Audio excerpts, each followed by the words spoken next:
বন্ধুরা, শুভ সন্ধ্যা। আমি লাবণী, বয়স 40। আজকে আমি তোমাদের কাছে এমন একটা কাহিনী শোনাব যা শুনে তোমাদের শরীরের রক্ত গরম হয়ে যাবে। আমার সাথে যা ঘটেছে তা কখনো ভাবতে পারিনি। আমার ছেলে অভিজিৎ, মাত্র 23 বছর বয়স, একদিন রাতে আমার ঘরে এসে আমার কানে ফিসফিস করে বলল, মা, আমি তোমাকে বিয়ে করতে চাই। আমি হতবাক। কিন্তু তার ছোঁয়া আমার গালে লাগতেই আমার সব শিহরিত হয়ে উঠল। আমার ভেতরে এক অদ্ভুত আবেগ জেগে উঠল। আমি স্তব্ধ হয়ে গেলাম। অভিজিৎ আমার সামনে দাঁড়িয়ে আছে, তার চোখে এক অদ্ভুত দৃষ্টি। আমি জিজ্ঞেস করলাম, কি বললি তুই? অভিজিৎ আবার বলল, মা, আমি তোমাকে বিয়ে করতে চাই। আমি ভাবলাম অভি নিশ্চয়ই কোনো মজা করছে। আমি বললাম, অভি, এসব কি বলছিস? এটা কি কোনো প্র্যাঙ্ক? অভিজিৎ আমার হাত ধরল। তার হাত ঠান্ডা, অস্বাভাবিক রকমের ঠান্ডা। মা, আমি মজা করছি না। আমি গত কয়েক মাস ধরে এটাই ভাবছি। আমি জানি এটা অস্বাভাবিক, কিন্তু আমি নিজেকে আটকাতে পারছি না। আমি চিৎকার করে উঠলাম, অভি, এসব কি বলছিস? তুই কি পাগল হয়ে গেছিস? তখন অভিজিৎ একটা বাক্স বের করল। একটা ছোট্ট বাক্স, যেমন আংটি রাখা হয়। আমি আরও ভয় পেয়ে গেলাম। সে বাক্সটা খুলল, কিন্তু তার ভেতরে আংটি ছিল না। ছিল একটা ছোট্ট চাবি। মা, এটা দেখো, সে বলল। এটা একটা বিশেষ চাবি। আমি তোমাকে বিয়ে করতে চাই, মানে আমি তোমাকে আমার জীবনের সবচেয়ে গোপন রহস্য দেখাতে চাই। আমি চাই তুমি আমার সাথে এক হয়ে যাও, আমার গোপন সত্যের সাথে একাকার হয়ে যাও। আমি এখনও বুঝতে পারছিলাম না সে কি বলতে চাইছে। কিন্তু তার চোখে যে দৃষ্টি দেখেছিলাম তা আমাকে ভয় দেখাচ্ছিল। অভিজিৎ, আমার নিজের ছেলে, যেন আর আমার চেনা সেই ছেলে নয়। যেন অন্য কেউ তার শরীরে ঢুকে গেছে। অভি, তুই কি বলতে চাইছিস? স্পষ্ট করে বল। আমি বললাম, মা, আমি বিয়ে বলতে সাধারণ বিয়ের কথা বলছি না। আমি বলছি আমাদের আত্মার মিলনের কথা। আমি চাই তুমি আমার সাথে আসো, আমার গোপন জগতে। সেখানে আমরা দুজন মিলে এক হয়ে যাব। সেখানে আমাদের মধ্যে আর কোনো ভেদাভেদ থাকবে না, না মাছেলের, না নারী পুরুষের গু। আমার গায়ে কাঁটা দিয়ে উঠল। এটা কি বলছে আমার ছেলে? ও কি সত্যিই পাগল হয়ে গেছে? আমি সোজা হয়ে দাঁড়ালাম। অভি, তুই এখন যা, ঘুমাগে। আমরা কাল সকালে কথা বলবো। অভিজিৎ আমার হাত ধরে টানল। না মা, এখনই আমাদের যেতে হবে। বাবা ঘুমাচ্ছে। এখনই সময়। আমি ভাবলাম চিৎকার করে কুণালকে ডাকি। কিন্তু অভিজিৎ যেন আমার মনের কথা বুঝে ফেলল। সে আমার হাত ধরে এমনভাবে টানল যে আমি প্রায় পড়ে যাচ্ছিলাম। মা, চিৎকার করো না। আমি তোমার মঙ্গলই চাই। বাবা বুঝবে না। কেউই বুঝবে না। আমি পালানোর চেষ্টা করলাম, কিন্তু অভিজিতের শক্ত হাতের বাঁধন থেকে নিজেকে ছাড়াতে পারলাম না। সে আমাকে টেনে বাইরে নিয়ে গেল। আমাদের বাড়ির পেছনে একটা ছোট গাড়ি দাঁড়িয়েছিল, যেটা আমি আগে কখনো দেখিনি। অভিজিৎ আমাকে গাড়িতে তুলল এবং ড্রাইভিং সিটে বসে গাড়ি স্টার্ট দিল। আমি তখন ভয়ে কাঁপছিলাম। আমার ছেলে, যাকে আমি এত স্নেহ দিয়ে মানুষ করেছি, সে আমাকে অপহরণ করছে। আমি কেঁদে ফেললাম। অভি, তুই আমাকে কোথায় নিয়ে যাচ্ছিস? আমাকে ছেড়ে দে। অভিজিৎ একটু হেসে বলল, মা, আমি তোমাকে নিয়ে যাচ্ছি আমার আসল জায়গায়। যেখানে আমার আসল পরিচয় লুকিয়ে আছে। যেখানে আমি আসলে কে তা প্রকাশ পাবে। আমি আর কথা বললাম না। ভয়ে আমার গলা শুকিয়ে গেছিল। অভিজিৎ গাড়ি চালিয়ে শহরের বাইরে চলে গেল। 2 ঘণ্টার মতো গাড়ি চালানোর পর আমরা একটা পাহাড়ি জায়গায় পৌঁছালাম। চারদিকে গাছ, দূরে দূরে মাত্র কয়েকটা বাড়ি। অভিজিৎ গাড়ি থামিয়ে আমাকে নামতে বলল। আমি নামলাম। ভাবলাম, এখন পালানোর সময়। কিন্তু চারদিকে অন্ধকার, রাত গভীর, এবং কোনো লোকজন দেখা যাচ্ছে না। কোথায় পালাবো? তাছাড়া অভিজিৎ আমার হাত শক্ত করে ধরে রেখেছে। অভিজিৎ একটা বাড়ির দিকে এগিয়ে গেল। বাড়িটা দেখতে পুরনো, কিন্তু বেশ বড়। বাইরে থেকে দেখে মনে হচ্ছিল কোনো ধনী পরিবারের বাড়ি হবে। অভিজিৎ দরজায় নক করল। কিছুক্ষণ পর দরজা খুলে গেল। আমি দেখে চমকে উঠলাম। দরজা খুলেছে একজন বৃদ্ধ, প্রায় 80 বছর বয়সী। বৃদ্ধ অভিজিৎকে দেখে হাসল। এসো বাবা, অনেক দিন পর এলে। আর এই যে তোমার মা। স্বাগতম, স্বাগতম। বৃদ্ধ আমাদেরকে ভেতরে যেতে ইশারা করল। আমি অবাক হয়ে ভাবলাম, এই বৃদ্ধ অভিজিৎকে চেনে? আর আমাকেও? কিন্তু আমি তো এই বৃদ্ধকে কখনো দেখিনি আগে। কেই নি অভি? আমি জিজ্ঞেস করলাম। উনি ঠাকুরদা, অভিজিৎ বলল। ঠাকুরদা? তোর ঠাকুরদা তো মারা গেছেন অনেক বছর আগে। বৃদ্ধ হাসলেন। আমি তোমার ছেলের শারীরিক ঠাকুরদা নই, কিন্তু আমি তার আত্মিক পিতা। আমি তাকে একটা নতুন জন্ম দিয়েছি। আমি আরও বিভ্রান্ত হয়ে গেলাম। বৃদ্ধ আমাদের একটা ঘরে নিয়ে গেলেন। ঘরটি বড়, দেয়ালে অসংখ্য বই। মাঝখানে একটি বড় টেবিল। টেবিলের উপর একটি প্রাচীন পাণ্ডুলিপি। বৃদ্ধ আমাকে বললেন, তুমি বসো, লাবণী দেবী। আমরা তোমার অপেক্ষায় ছিলাম গিয়ে। আমি আরও ভয় পেয়ে গেলাম। আপনি আমার নাম জানলেন কি করে? বৃদ্ধ হাসলেন। আমি অনেক কিছুই জানি। যেমন, আমি জানি তুমি একজন সাধারণ মা নও। তুমি একজন বিশেষ মা, একজন নির্বাচিত মাগী। আমি বুঝতে পারলাম না বৃদ্ধ কি বলতে চাইছেন। অভিজিৎ এবার সেই ছোট্ট চাবিটি বের করে বৃদ্ধকে দিল। বৃদ্ধ চাবিটি নিয়ে টেবিলের কাছে গেলেন। টেবিলের নিচে একটা ড্রয়ার ছিল, সেটা খুললেন। ড্রয়ার থেকে বের করলেন একটা বাক্স। বাক্সে চাবি লাগালেন, বাক্স খুললেন। বাক্সের ভেতর থেকে বের করলেন আরেকটি পাণ্ডুলিপি। এবার শোনো, বৃদ্ধ বললেন। অনেক হাজার বছর আগে এই পৃথিবীতে দুটি জাতি বাস করত, মানুষ এবং দেবতা। দেবতারা ছিল মানুষের চেয়ে শক্তিশালী, বুদ্ধিমান এবং দীর্ঘজীবী। কিন্তু ক্রমে মানুষের সংখ্যা বাড়তে লাগল আর দেবতাদের সংখ্যা কমতে লাগল। শেষে একসময় দেবতারা প্রায় বিলুপ্ত হয়ে গেল। বৃদ্ধ আমার দিকে তাকালেন। কিন্তু দেবতারা সম্পূর্ণ বিলুপ্ত হয়নি। তারা মানুষের মধ্যে মিশে গেছে। দেবতাদের রক্ত মানুষের রক্তের সাথে মিশে গেছে। কিছু মানুষের মধ্যে দেবতাদের রক্ত বেশি, তারাই বিশেষ শক্তি ও জ্ঞান নিয়ে জন্মায়। তোমার ছেলে অভিজিৎ তেমনি একজন। তার মধ্যে দেবতাদের রক্ত আছে কি? আমি হাসতে শুরু করলাম। আপনি কি বলছেন? দেবতা? রক্ত? এসব কি পাগলামি? বৃদ্ধ গম্ভীর হয়ে গেলেন। তুমি হাসছ কারণ তুমি জানো না। কিন্তু তোমার ভেতরেও সেই রক্ত আছে, লাবণী দেবী। তুমিও দেবতাদের বংশধর। শুধু তুমি জানো না গি। আমি এবার রেগে গেলাম। দেখুন, আমি জানি না আপনি কে, কিন্তু আমার ছেলেকে আপনি পাগল করে দিয়েছেন। আমি এখনই পুলিশে ফোন করছি। আমি আমার মোবাইল বের করলাম, কিন্তু দেখলাম সেখানে কোনো নেটওয়ার্ক নেই। বৃদ্ধ বললেন, এখানে তোমার মোবাইল কাজ করবে না। এটা একটা বিশেষ জায়গা। এখানে আমরা দেবতাদের শক্তি ব্যবহার করি কি। এবার অভিজিৎ আমার কাছে এসে বলল, মা, আমি যখন বললাম আমি তোমাকে বিয়ে করতে চাই, তার মানে ছিল আমি চাই তুমিও আমাদের এই বিশেষ গোষ্ঠীতে যোগ দাও। তোমার মধ্যেও দেবতাদের রক্ত আছে। তুমি আমাদের একজন। আমরা চাই তুমি তোমার সত্যিকার পরিচয় জানো, তোমার ভেতরের শক্তি জাগ্রত করোক। আমি আর কিছু বলতে পারলাম না। অভিজিৎ হাত বাড়িয়ে আমার কপালে রাখল। আমি অনুভব করলাম তার হাত থেকে এক ধরনের উষ্ণতা আমার শরীরে ছড়িয়ে পড়ছে। একটু পরেই আমার মাথা ঘুরতে লাগল। আমি অজ্ঞান হয়ে গেলাম। যখন আমার জ্ঞান ফিরে এলো, আমি দেখলাম আমি একটা বিছানায় শুয়ে আছি। ঘরটা আলাদা, এটা আগের সেই ঘর নয়। এটা ছোট, সুন্দর সাজানো, জানালা দিয়ে সূর্যের আলো আসছে। বাইরে পাখির ডাক শোনা যাচ্ছে। আমি উঠে বসলাম। আমার মাথাটা এখনও কিছুটা ঘুরছিল। দরজা খুলে অভিজিৎ ঘরে ঢুকল। মা, তুমি ঠিক আছো? তোমার ঘুম ভাঙল? সে জিজ্ঞেস করল। অভি, কি হয়েছিল কাল? সেই বৃদ্ধ লোকটাকে? আমি জিজ্ঞেস করলাম। উনি গুরুদেব। আমাদের আধ্যাত্মিক গুরু। উনি আমাদের সত্যিকার পরিচয় বুঝতে সাহায্য করেন। আমি উঠে দাঁড়ালাম।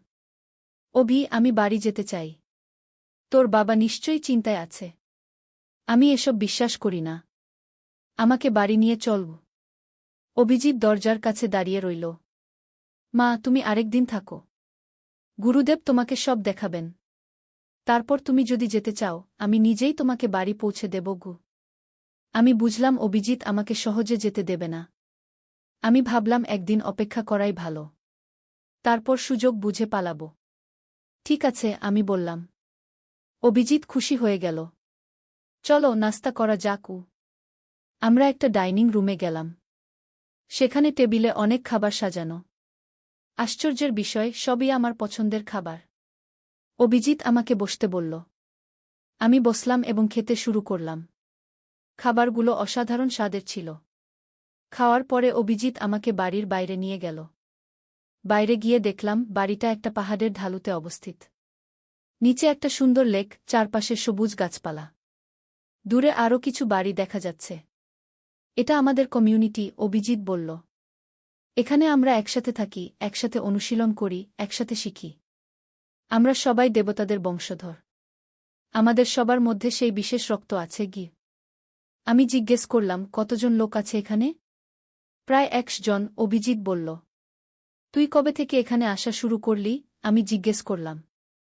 প্রায় ১ বছর হল। একদিন কলেজ থেকে ফেরার পথে আমি গুরুদেবের সাথে দেখা করি। উনি আমার কপালে হাত রাখেন, আর আমি অনুভব করি আমার ভেতরে কিছু একটা জেগে উঠছে। উনি আমাকে বলেন আমি একজন বিশেষ ব্যক্তি, আমার মধ্যে দেবতাদের রক্ত আছে। প্রথমে আমি বিশ্বাস করিনি, কিন্তু উনি আমাকে এখানে নিয়ে আসেন এবং আমাকে দেখান আমি কি করতে পারি। আমি জিজ্ঞেস করলাম, তুই কি করতে পারিস? অভিজিৎ একটু হাসল। সে তার হাত বাড়িয়ে সামনের একটা পাথরের দিকে তাক করল। পাথরটা ধীরে ধীরে উপরে উঠতে লাগল, যেন কেউ তুলে ধরছে। আমি চমকে উঠলাম। এটা কি করে সম্ভব? এটাই আমাদের শক্তি, অভিজিৎ বলল। আমরা মনের শক্তি দিয়ে জিনিস নাড়াতে পারি, অন্যের মনের কথা বুঝতে পারি, ভবিষ্যৎ দেখতে পারি। কিন্তু এসব শক্তি ব্যবহার করার জন্য আমাদের অনুশীলন করতে হয়, ধ্যান করতে হয়। আমি অবাক হয়ে তাকিয়েছিলাম। এটা কি সত্যি? নাকি অভিজিৎ কোনো ট্রিক করছে? তুই বাবাকে কিছু বলিসনি কেন? আমি জিজ্ঞেস করলাম। বাবা বুঝবে না, অভিজিৎ বলল। তার মধ্যে দেবতাদের রক্ত নেই। সে মনে করবে আমরা পাগল হয়ে গেছি। কিন্তু তোমার মধ্যে আছে, মা। তুমিও একজন। আমি চাই তুমি তোমার শক্তি আবিষ্কার করো। আমি এখনও বিশ্বাস করতে পারছিলাম না। কিন্তু অভিজিতের কথাগুলো আমার মনে দাগ কাটছিল। আমি কি সত্যিই বিশেষ কেউ? দিনটা আমরা ঘুরে ঘুরে কাটালাম। অভিজিৎ আমাকে কমিউনিটির বিভিন্ন জায়গা দেখাল। আমি দেখলাম লোকেরা ধ্যান করছে, যোগব্যায়াম করছে, গ্রন্থ পড়ছে। সবাই আমাকে দেখে হাসছিল, স্বাগত জানাচ্ছিল। সন্ধ্যায় অভিজিৎ আমাকে বলল, মা, আমরা এখন একটু দূরে যাব। আমাদের মন্দিরে। মন্দির? এখানে মন্দির আছে? আমি জিজ্ঞেস করলাম। হ্যাঁ, পাহাড়ের ওপারে একটি গুহার ভেতরে আমাদের প্রাচীন মন্দির আছে।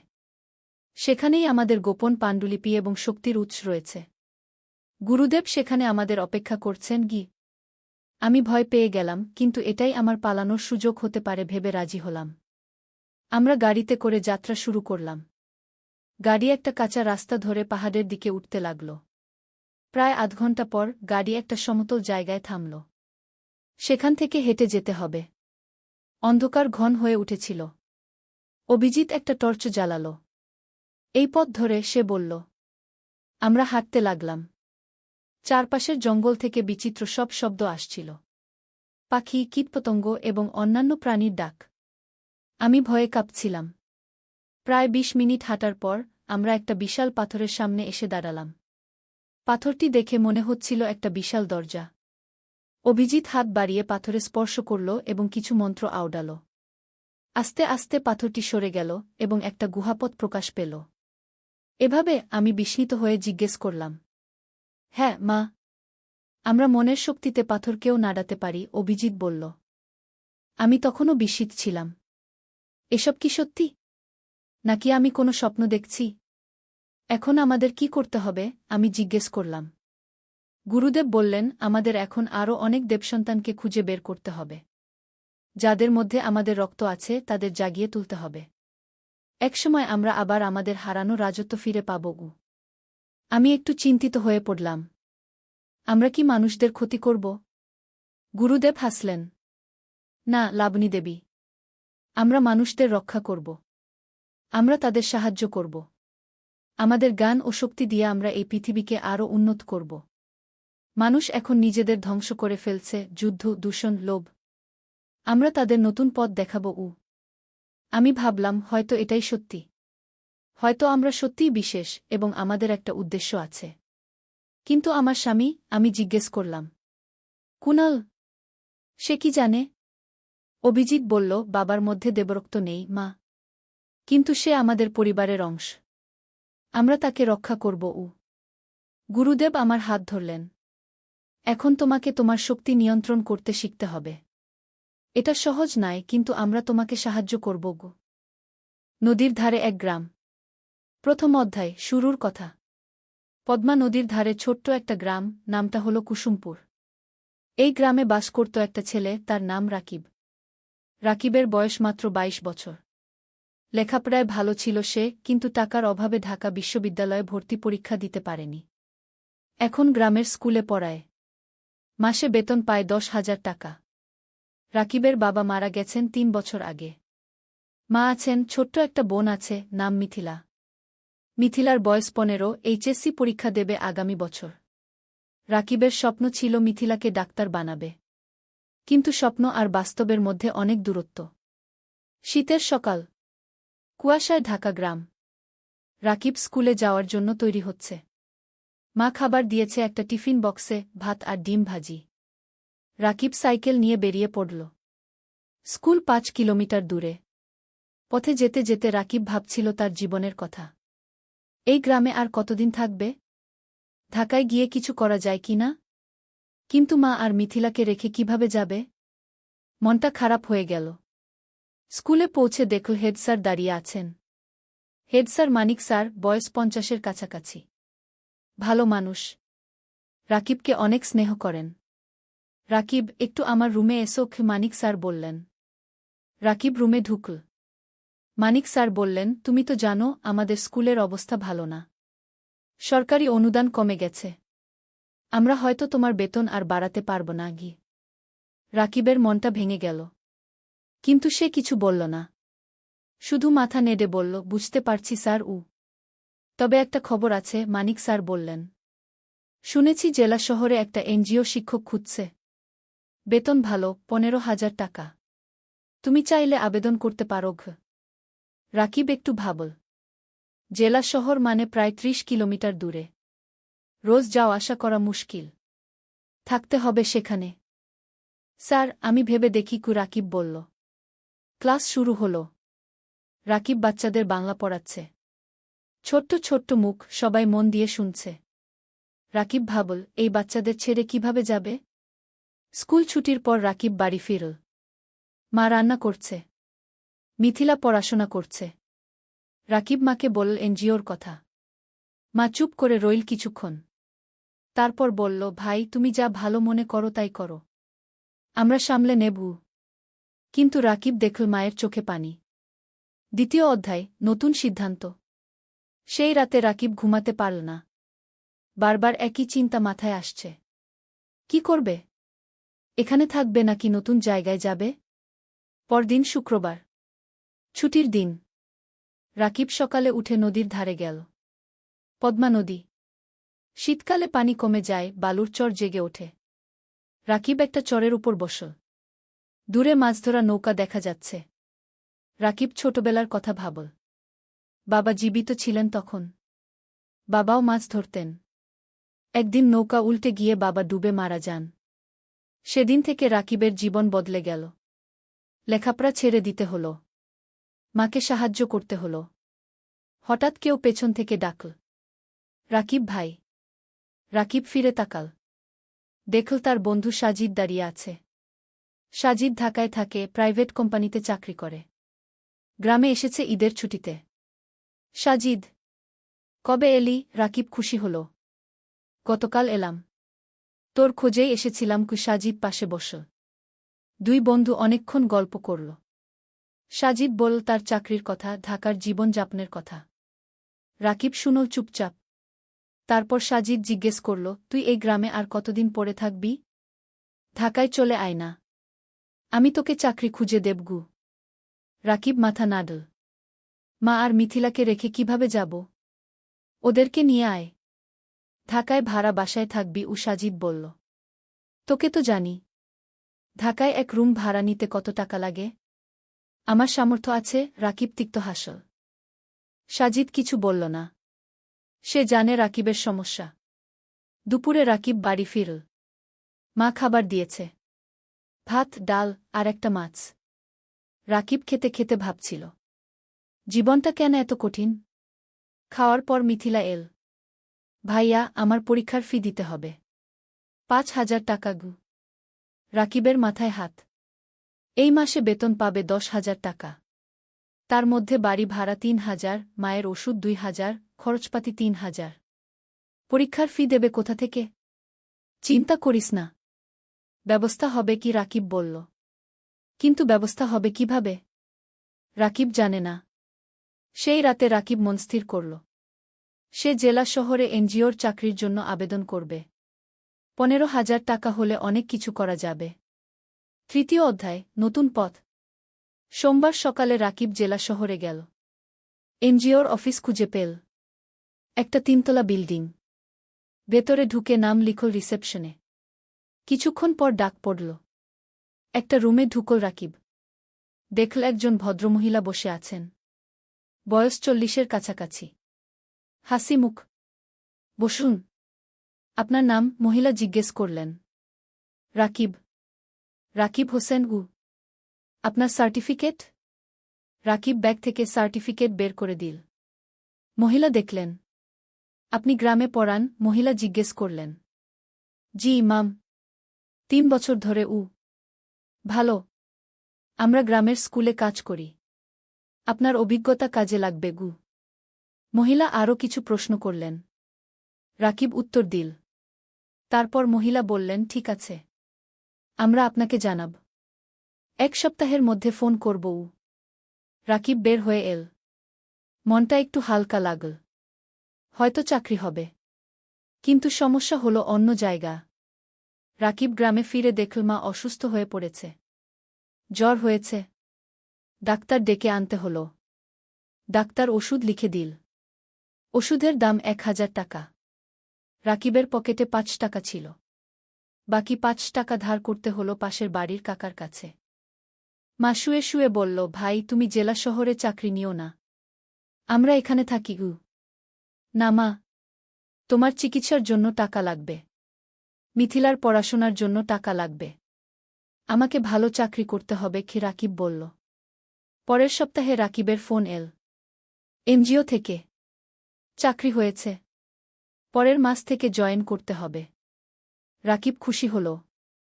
কিন্তু সাথে সাথে চিন্তাও হল। জেলা শহরে থাকবে কোথায়? বাসা ভাড়া নিতে হবে।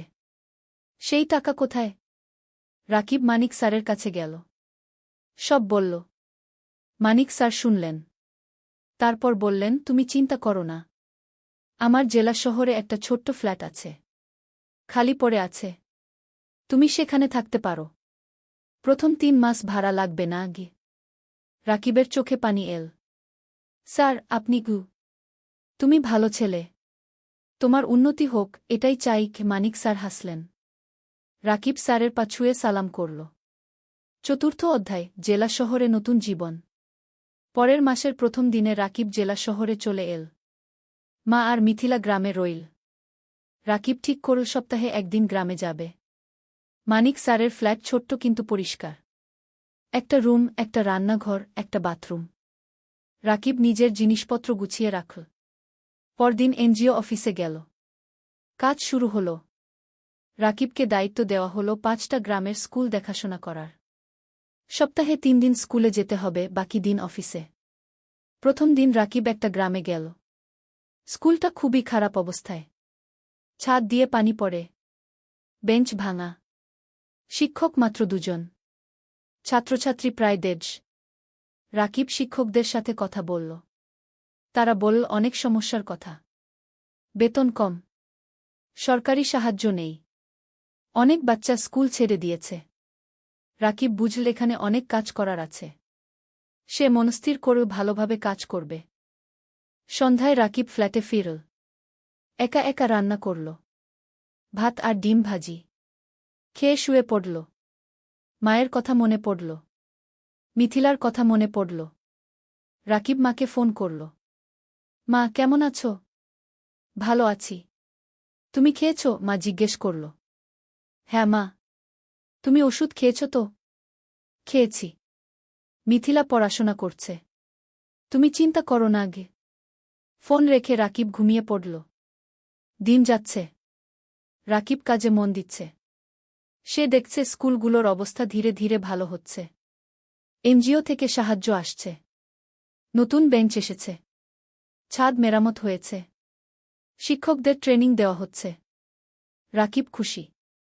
তার মনে হচ্ছে সে কিছু ভালো কাজ করছে।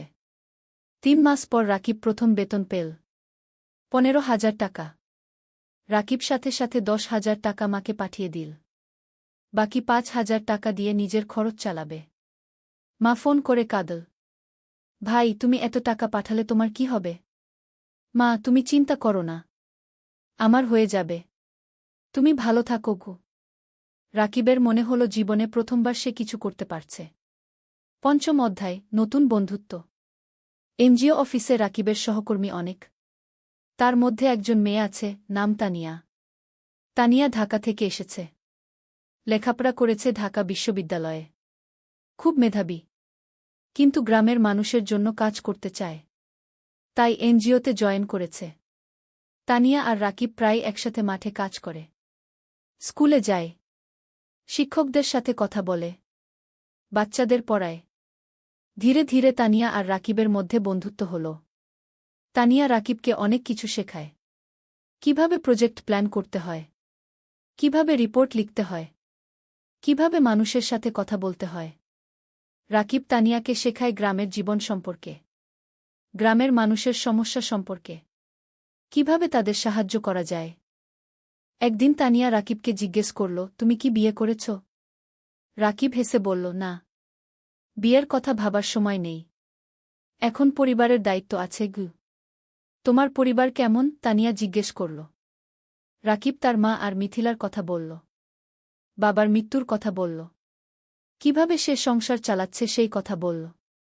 তানিয়া শুনল চুপচাপ। তারপর বলল, তুমি খুব সাহসী উ। রাকিব কিছু বলল না। শুধু হাসল। সময় যাচ্ছে। রাকিবের কাজ ভালো হচ্ছে। এনজিও থেকে তাকে প্রশংসা করা হচ্ছে। বেতনও বাড়ল। এখন 17,000 টাকা পায়। রাকিব সপ্তাহে একদিন গ্রামে যায়। মাকে দেখে আসে। মিথিলার পড়াশোনা দেখে দেয়। মিথিলা এখন কলেজে পড়ছে। সে ডাক্তার হতে চায়। একদিন মা রাকিবকে বলল, ভাই, তোর বিয়ের কথা ভাবা উচিত কে? রাকিব হাসল। মা, এখনো সময় আছে। আগে মিথিলাকে প্রতিষ্ঠিত করি কি। কিন্তু তোর বয়স হয়ে যাচ্ছে। আমি চিন্তায় থাকি কি, মা বলল। তুমি চিন্তা করো না মা। সব ঠিক হবে উ। 6ষ্ঠ অধ্যায়, প্রেম আর স্বপ্ন। 1 বছর পার হয়ে গেল। রাকিব এখন এনজিওতে প্রজেক্ট কোঅর্ডিনেটর। বেতন 20,000 টাকা। সে এখন একটা ভাড়া বাসায় থাকে। মাসে ভাড়া 5,000 টাকা। তবু মাকে প্রতি মাসে 12,000 টাকা পাঠায়। মিথিলা খুব ভালো ফলাফল করেছে। সে মেডিকেল কলেজে ভর্তি হতে চায়।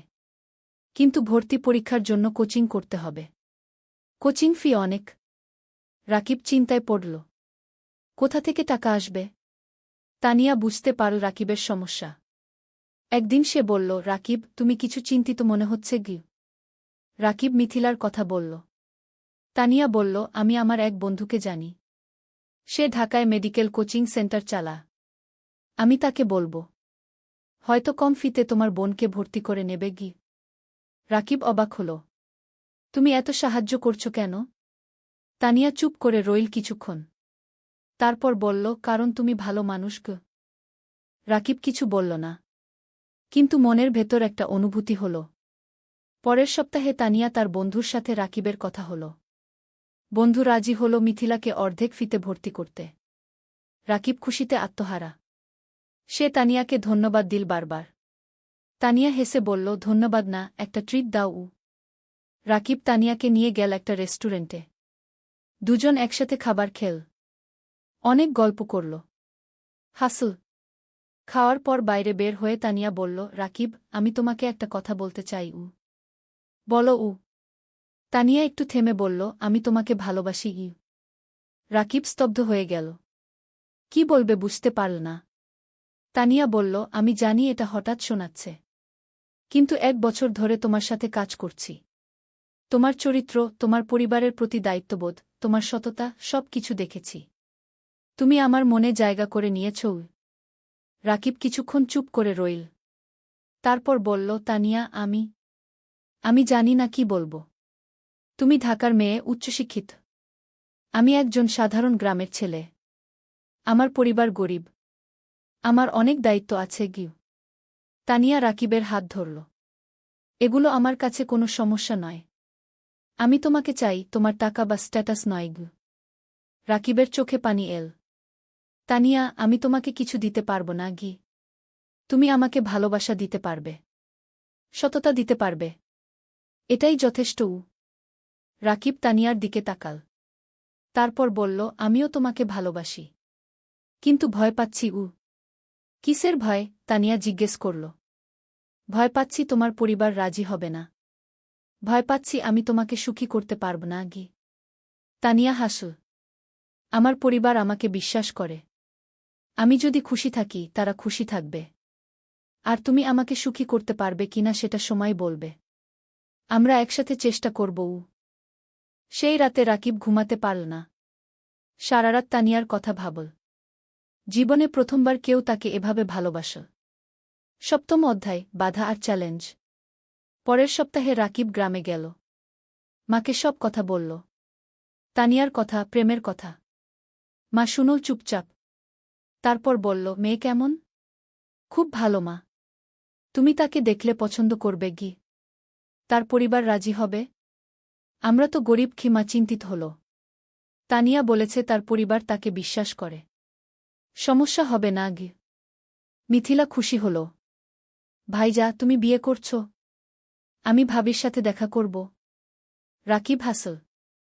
হ্যাঁ রে, তোকে নিয়ে যাব ঢাকায়। কিন্তু সমস্যা এল অন্য দিক থেকে। তানিয়া তার বাবা মাকে রাকিবের কথা বলল। প্রথমে তারা খুশি হল, কিন্তু যখন জানো রাকিব একজন এনজিও কর্মী, বেতন মাত্র 20,000 টাকা, তখন তারা আপত্তি করল। তানিয়ার বাবা বললেন, তানিয়া, তুমি ঢাকা বিশ্ববিদ্যালয় থেকে পাস করেছ। তুমি একজন ভালো চাকরিজীবী ছেলে পাবে। এই ছেলে তোমাকে কি দেবে? তানিয়া বলল, বাবা, আমি টাকার জন্য বিয়ে করছি না। আমি রাকিবকে ভালোবাসি। ভালোবাসা দিয়ে সংসার চলে না কি? তানিয়ার মা বললেন। বাবা মা, রাকিব খুব সৎ এবং পরিশ্রমী। সে তার পরিবারের জন্য অনেক কষ্ট করছে। এরকম মানুষ এখন কমই আছে কি? তানিয়া বোঝানোর চেষ্টা করল। আমরা সময় চাই। আমরা ছেলেটাকে দেখতে চাই কি? তানিয়ার বাবা বললেন। তানিয়া রাকিবকে ফোন করে সব বলল। রাকিব শুনল। তারপর বলল, আমি জানতাম এটা হবে গু। তুমি হাল ছেড়ে দিও না। আমি তাদের বোঝাব। তানিয়া বলল। পরের মাসে রাকিব ঢাকায় গেল। তানিয়ার বাবা মার সাথে দেখা করল। তারা রাকিবকে অনেক প্রশ্ন করল। রাকিব সব সততার সাথে উত্তর দিল। তানিয়ার বাবা বললেন, তুমি তোমার ভবিষ্যৎ নিয়ে কি ভাবছ? তুমি সারা জীবন এনজিওতে থাকবে? রাকিব বলল, আঙ্কেল, আমি স্বপ্ন দেখি একদিন নিজের একটা স্কুল করব। গ্রামের গরিব ছেলে মেয়েদের বিনামূল্যে পড়াব। এটা আমার লক্ষ্য। তানিয়ার বাবা অবাক হলেন।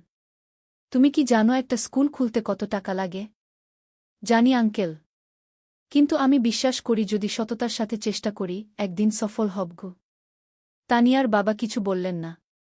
কিন্তু রাকিবের চোখে যে আগুন দেখলেন সেটা তাকে ভাবিয়ে তুলল। সেই রাতে তানিয়ার বাবা মা আলোচনা করলেন। তারপর তারা রাজি হলেন। কিন্তু একটা শর্ত দিলেন, রাকিবকে আরও ভালো চাকরি খুঁজতে হবে। রাকিব শর্ত মেনে নিল। অষ্টম অধ্যায়, নতুন সুযোগ।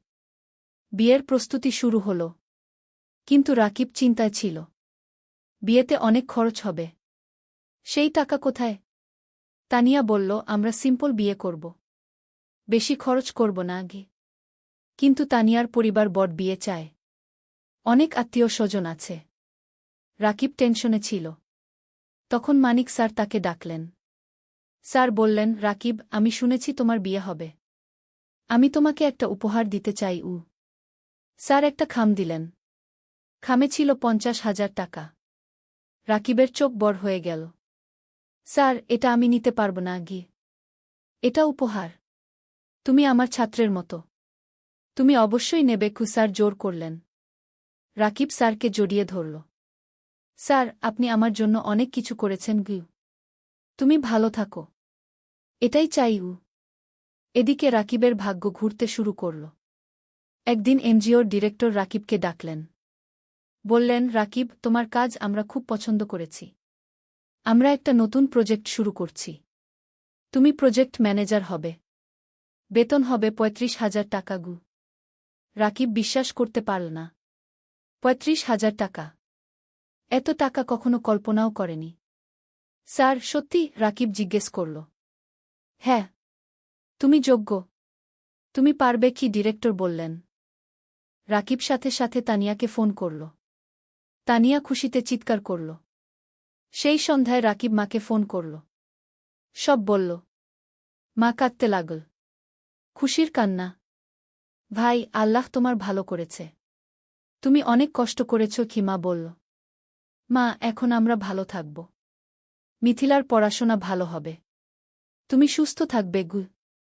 বিয়ের দিন এল। সিম্পল কিন্তু সুন্দর বিয়ে। গ্রাম থেকে মা আর মিথিলা এসেছে। রাকিবের বন্ধুরা এসেছে। এনজিও অফিসের সবাই এসেছে। তানিয়া দেখতে খুব সুন্দর লাগছিল লাল শাড়িতে। রাকিব পাঞ্জাবি পরেছে। বিয়ে হল। সবাই দোয়া করল, আশীর্বাদ করল। রাকিব আর তানিয়া নতুন জীবন শুরু করল। নবম অধ্যায়, স্বপ্ন পূরণের পথে। বিয়ের পর রাকিব আর তানিয়া জেলা শহরে একটা বড় ফ্ল্যাট ভাড়া নিল। 2 বেডরুমের। তারা ঠিক করল মা আর মিথিলাকে নিয়ে আসবে। মা প্রথমে রাজি হল না। বলল, তোমরা নতুন বিয়ে করেছ। আমরা গেলে তোমাদের সমস্যা হবে গি। তানিয়া নিজে গ্রামে গেল। মাকে বলল, মা, আপনি আমার মা। আপনি না থাকলে আমার সংসার অসম্পূর্ণ। মা তানিয়াকে জড়িয়ে ধরল। মা, তুমি খুব ভালো। মা আর মিথিলা জেলা শহরে চলে এল। এখন তারা সবাই একসাথে থাকে। মিথিলা ঢাকায় কোচিং করছে। সে খুব মন দিয়ে পড়ছে। তার লক্ষ্য মেডিকেল কলেজে চান্স পাওয়া। রাকিব নতুন প্রজেক্টে কাজ শুরু করেছে। প্রজেক্টটা খুব বড়। 15টা গ্রামে কাজ করতে হবে। স্কুল, স্বাস্থ্যকেন্দ্র, নারী উন্নয়ন, সব ধরনের কাজ। রাকিব খুব ব্যস্ত হয়ে গেল। সকাল থেকে রাত পর্যন্ত কাজ। কিন্তু সে খুশি। কারণ সে মানুষের উপকার করছে। তানিয়াও কাজ করছে। সেও একটা প্রজেক্টে আছে। তাদের দুজনের মিলে এখন বেতন ৫৫,০০০ টাকা। এত টাকা রাকিব কখনো কল্পনা করেনি। এখন তারা স্বাচ্ছন্দ্যে আছে। মায়ের ভালো চিকিৎসা হচ্ছে। মিথিলার পড়াশোনা ভালো হচ্ছে। রাকিব কিছু টাকা সেভিংসও করছে। একদিন রাকিব তানিয়াকে বলল, তুমি জানো, আমার স্বপ্ন ছিল একটা স্কুল করা গিয়ে। হ্যাঁ, মনে আছে। তুমি এখনও সেই স্বপ্ন দেখো? তানিয়া জিজ্ঞেস করল। হ্যাঁ। আমি ভাবছি আমরা যদি কিছু টাকা সেভ করি, তাহলে হয়তো একদিন একটা ছোট্ট স্কুল খুলতে পারব। তানিয়া হাসল। চলো, আমরা একসাথে এই স্বপ্ন পূরণ করব। দুজনে মিলে প্ল্যান করতে লাগল। কিভাবে টাকা জমাবে? কোথায় স্কুল খুলবে? কিভাবে চালাবে? 1 বছর পর মিথিলা মেডিকেল ভর্তি পরীক্ষা দিল। রেজাল্ট আসল। সে চান্স পেয়েছে সরকারি মেডিকেল কলেজে। পুরো পরিবার খুশিতে আত্মহারা। মা কাঁদল। রাকিব মিথিলাকে জড়িয়ে ধরল। তানিয়া মিষ্টি বিতরণ করল। ভাইয়া, এটা তোমার জন্য।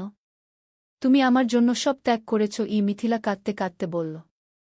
না রে, এটা তোর নিজের যোগ্যতা। তুই মন দিয়ে পড়েছিস। রাকিব বলল। সেই রাতে রাকিব ছাদে দাঁড়িয়ে আকাশের দিকে তাকাল। তার মনে পড়ল বাবার কথা। বাবা বেঁচে থাকলে কত খুশি হতেন। তানিয়া এসে পাশে দাঁড়াল। কি ভাবছ? বাবার কথা ভাবছি। সেই গরিব দিনগুলোর কথা ভাবছি। আজ আমরা এত দূর এসেছি। হ্যাঁ। আর এটা শুধু শুরু। আমাদের আরও অনেক পথ যেতে হবে। তানিয়া বলল। 10ম অধ্যায়, চূড়ান্ত স্বপ্ন। 3 বছর পার হয়ে গেল।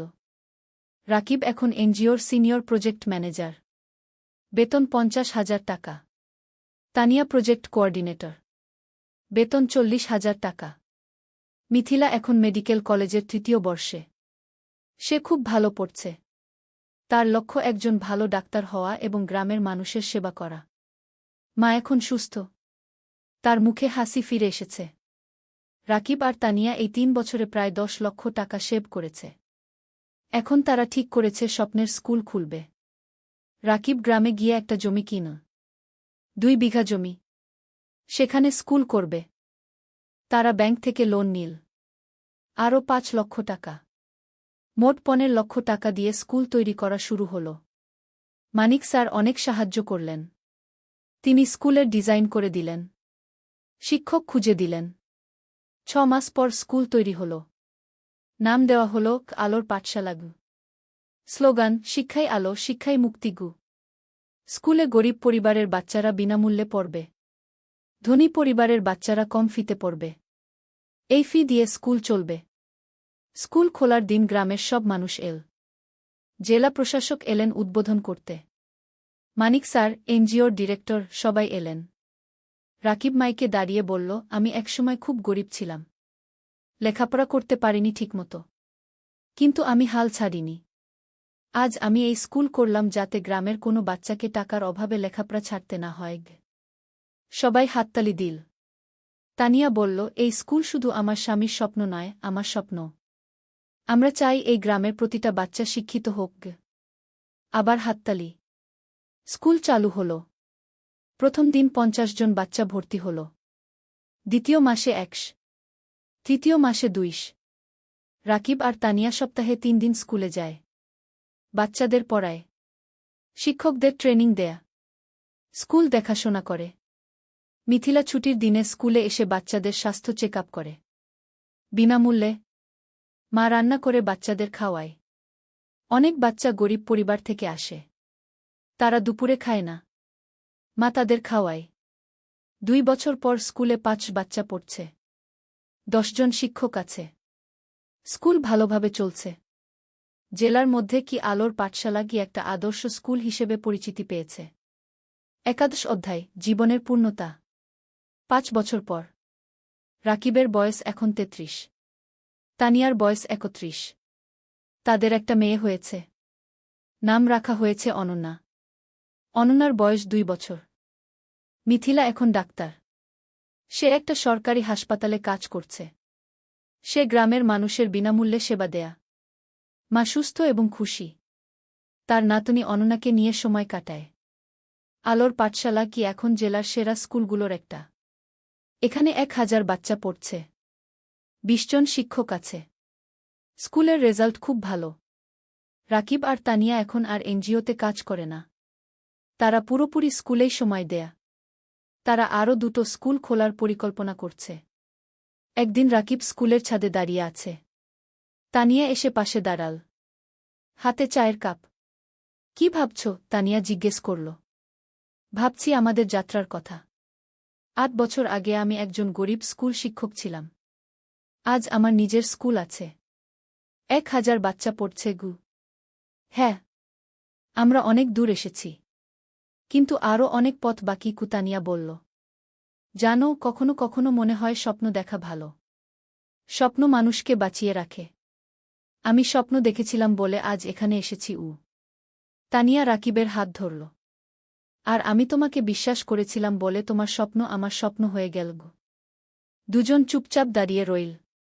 নিচে বাচ্চারা খেলছে, তাদের হাসির শব্দ শোনা যাচ্ছে। রাকিব বলল, জানো তানিয়া, আমার এখন মনে হয় জীবনের সবচেয়ে বড় সফলতা হলো মানুষের মুখে হাসি ফোটানো।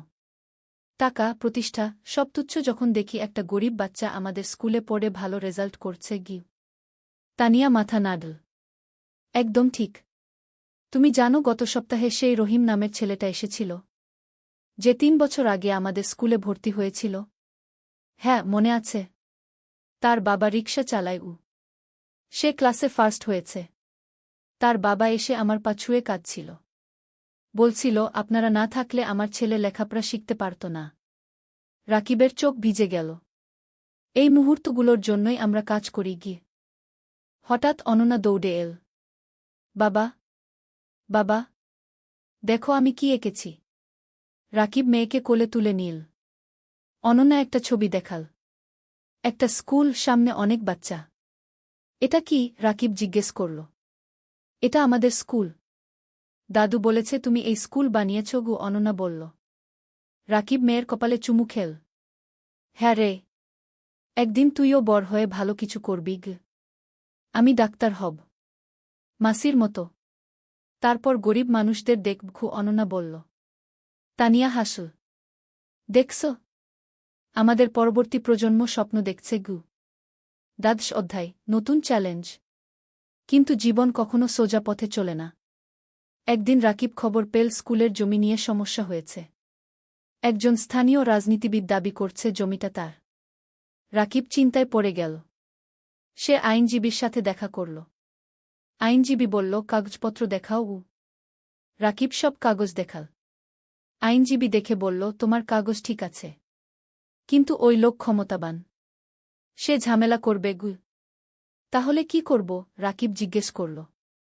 কোর্টে কেস করতে হবে, সময় লাগবে, টাকাও লাগবে।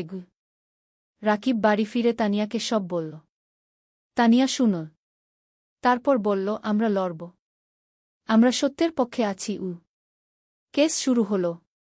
প্রতি সপ্তাহে কোর্টে যেতে হচ্ছে, আইনজীবীর ফি দিতে হচ্ছে, টাকা খরচ হচ্ছে অনেক। কিন্তু রাকিব হাল ছাড়ল না। সে জানে সে ন্যায়ের পক্ষে। এই সময় গ্রামের মানুষ রাকিবের পাশে দাঁড়াল। তারা একটা কমিটি করল। সবাই মিলে টাকা তুলো রাকিবকে সাহায্য করার জন্য। একদিন গ্রামের চেয়ারম্যান রাকিবের কাছে এসে বলল, রাকিব, তুমি আমাদের গ্রামের গর্ব, তুমি আমাদের বাচ্চাদের শিক্ষিত করছ, আমরা তোমাকে একা ছাড়ব না। রাকিব কান্নায় ভেঙে পড়ল। আপনারা আমার পরিবার।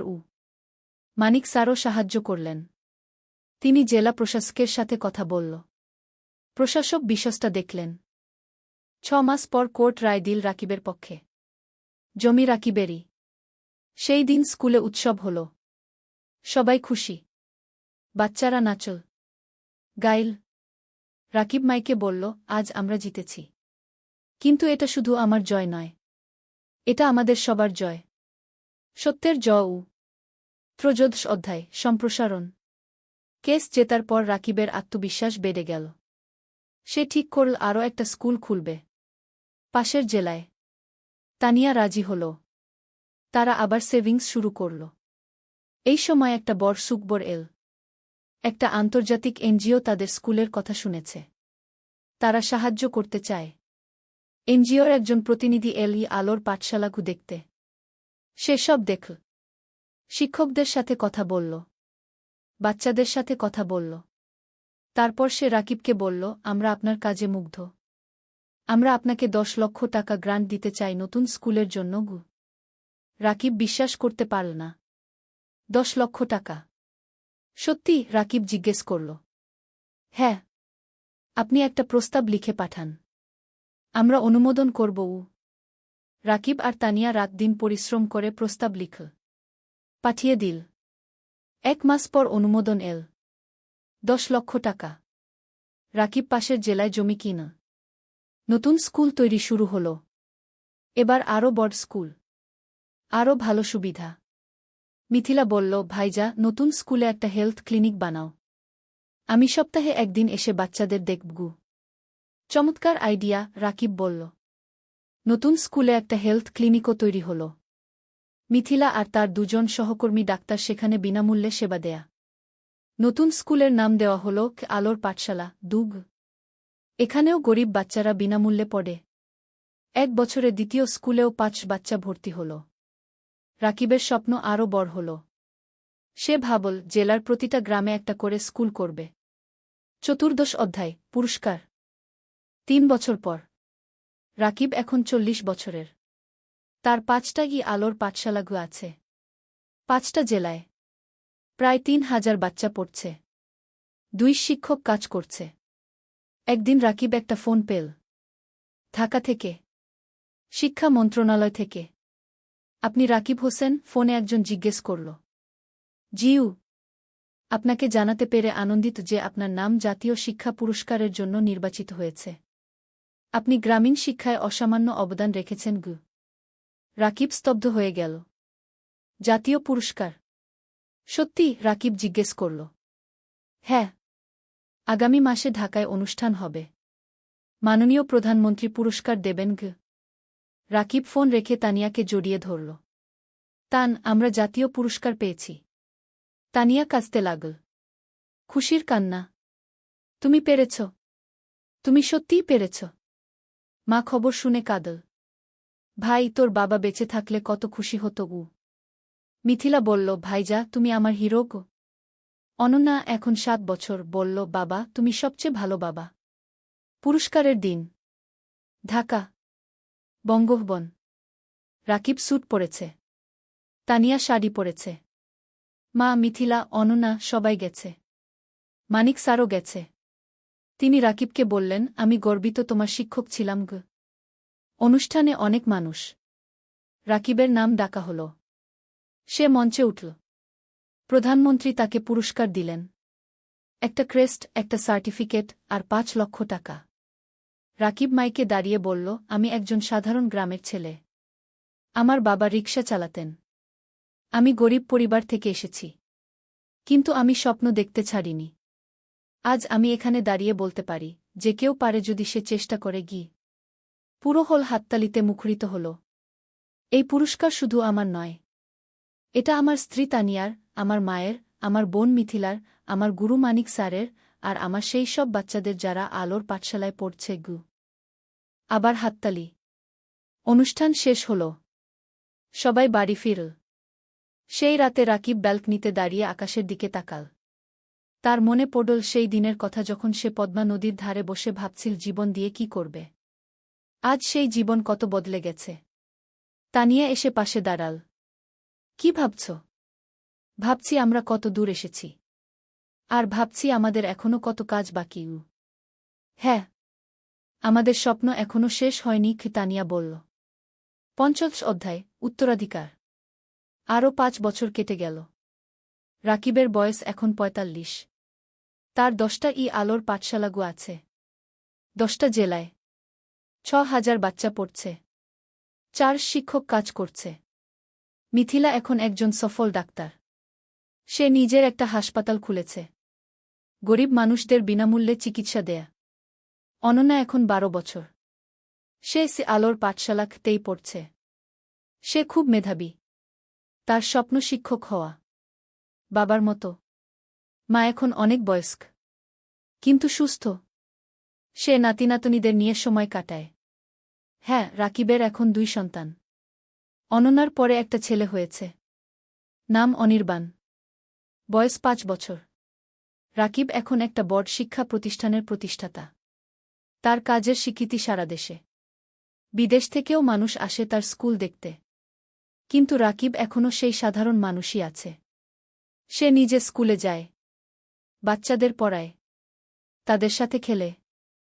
একদিন একজন সাংবাদিক রাকিবকে ইন্টারভিউ করতে এল। সে জিজ্ঞেস করল, আপনার সাফল্যের রহস্য কি? রাকিব হেসে বলল, রহস্য বলে কিছু নেই। শুধু ৩টা জিনিস, স্বপ্ন, পরিশ্রম আর সততা। আপনার ভবিষ্যৎ পরিকল্পনা? আরও ২০টা স্কুল খুলব। প্রতিটা জেলায়। যাতে কোনো বাচ্চা শিক্ষা থেকে বঞ্চিত না হয়। আপনি কি রাজনীতিতে আসবেন? অনেকে বলছে আপনি দেশের জন্য অনেক করতে পারবেন। রাকিব মাথা নাড়ল। না, আমি শিক্ষক থাকতে চাই। রাজনীতি আমার জায়গা নয়। সাংবাদিক আরও অনেক প্রশ্ন করল। রাকিব উত্তর দিল। সেই রাতে টিভিতে ইন্টারভিউ দেখানো হল। পুরো দেশ দেখল। অনেক মানুষ অনুপ্রাণিত হল রাকিবের গল্পে। পরের দিন রাকিবের ফোন বাজতে লাগল। অনেক মানুষ সাহায্য করতে চায়। ডোনেশন দিতে চায়। স্বেচ্ছাসেবক হতে চায়। রাকিব তানিয়াকে বলল, দেখছ, মানুষ ভালো কাজে এগিয়ে আসতে চায়। শুধু সুযোগ দরকার। তানিয়া বলল, হ্যাঁ। আর তুমি সেই সুযোগ তৈরি করেছ। শেষ অধ্যায়, জীবনের অর্থ। আরও ১০ বছর পরের ঘটনা। রাকিবের বয়স এখন ৫৫। চুলে পাক ধরেছে। কিন্তু চোখে এখনও সেই আগুন। তার এখন ২৫টা আলোর পাঠশালাগু আছে। ১৫,০০০ বাচ্চা পড়ছে। ১,০০০-এর বেশি শিক্ষক কাজ করছে। মা আর বেঁচে নেই। ৩ বছর আগে মারা গেছেন। শান্তিতে। তার শেষ ইচ্ছা ছিল রাকিব যেন তার কাজ চালিয়ে যায়। রাকিব সেই ওয়াদা রেখেছে। মিথিলা এখন একজন প্রতিষ্ঠিত ডাক্তার। তার হাসপাতাল জেলার সেরা হাসপাতাল। সে বিয়ে করেছে একজন ইঞ্জিনিয়রকে। তাদের ২ সন্তান। অনন্যা এখন ২২ বছর। সে শিক্ষক হয়েছে। আলোর পাঠশালাতেই পড়ায়। সে বাবার উত্তরসূরি। অনির্বাণ এখন ১৫ বছর। সে মেডিকেলে পড়তে চায়। মাসির মতো ডাক্তার হতে চায়। রাকিব এখন অনেক কম সময় অফিসে থাকে। বেশিরভাগ সময় বাচ্চাদের সাথে থাকে। গল্প বলে, গান শেখায়, জীবনের পাঠ দেয়। একদিন একটা বাচ্চা রাকিবকে জিজ্ঞেস করল, স্যার, আপনি এত কিছু করলেন কেন? আপনি তো ব্যবসা করে ধনী হতে পারতেন। রাকিব হাসল, বাবা, টাকা দিয়ে সব কিছু কেনা যায় না। আমি যখন দেখি তুমি ভালো রেজাল্ট করেছ, তখন যে আনন্দ পাই সেটা কোনো টাকায় কেনা যায় না। তাহলে জীবনের অর্থ কি স্যার? বাচ্চাটা জিজ্ঞেস করল। রাকিব একটু ভাবল। তারপর বলল, জীবনের অর্থ হল অন্যের জীবনে আলো জ্বালানো। যদি তুমি একজন মানুষকেও সাহায্য করতে পারো, তাহলে তোমার জীবন সার্থক। বাচ্চাটা মাথা নাড়ল। আমিও আপনার মতো হতে চাই স্যার। রাকিব বাচ্চাটার মাথায় হাত বুলিয়ে দিল। তুমি আমার চেয়ে আরও ভালো হবে। সেই সন্ধ্যায় রাকিব আর তানিয়া তাদের বাড়ির ছাদে বসে আছে। সূর্য অস্ত যাচ্ছে। আকাশ লাল কুমলা রঙে রাঙানো। তানিয়া বলল, তুমি জানো, যখন প্রথম তোমাকে দেখেছিলাম তখন জানতাম না তুমি এত দূর যাবে। রাকিব হাসল। আমিও জানতাম না। কিন্তু তোমাকে পেয়েছিলাম বলে সম্ভব হয়েছে। না, তুমি পেরেছ তোমার ইচ্ছাশক্তি আর কঠোর পরিশ্রমের কারণে। আমি শুধু সাথে ছিলাম। তুমি শুধু সাথে ছিলে না, তুমি আমার শক্তি ছিলে, আমার অনুপ্রেরণা ছিলে। দুজন চুপচাপ বসে রইল। নিচে কি আলোর পাঠশালা দেখা যাচ্ছে। বাচ্চারা খেলছে। রাকিব বলল, জানো তানিয়া, আমি এখন শান্তিতে আছি। আমার মনে হয় আমি আমার জীবন দিয়ে কিছু অর্থবহ করতে পেরেছি। তুমি পেরেছ। তুমি হাজারো জীবন বদলে দিয়েছ। তানিয়া বলল। হঠাৎ অনন্যা এল। বাবা, মা, খাবার তৈরি। রাকিব উঠে দাঁড়াল। চলো। তিনজন একসাথে নিচে নামল। পরিবার একসাথে বসে খাবার খেল, হাসল, গল্প করল। রাতে শোয়ার আগে রাকিব জানালার পাশে দাঁড়িয়ে বাইরে তাকাল। দূরে তারা জ্বলছে। রাকিব মনে মনে ভাবল, জীবন একটা যাত্রা, কখনো কঠিন, কখনো সহজ। কিন্তু যদি তুমি স্বপ্ন দেখো, যদি তুমি পরিশ্রম করো, যদি তুমি সৎ থাকো, তাহলে তুমি অবশ্যই সফল হবে। আর সবচেয়ে বড় সফলতা হলো যখন তুমি অন্যের জীবনে আলো জ্বালাতে পারো। রাকিব হাসল। তারপর বিছানায় শুয়ে পড়ল। গভীর ঘুমে তলিয়ে গেল। শান্তির ঘুম, পরিতৃপ্তির ঘুম।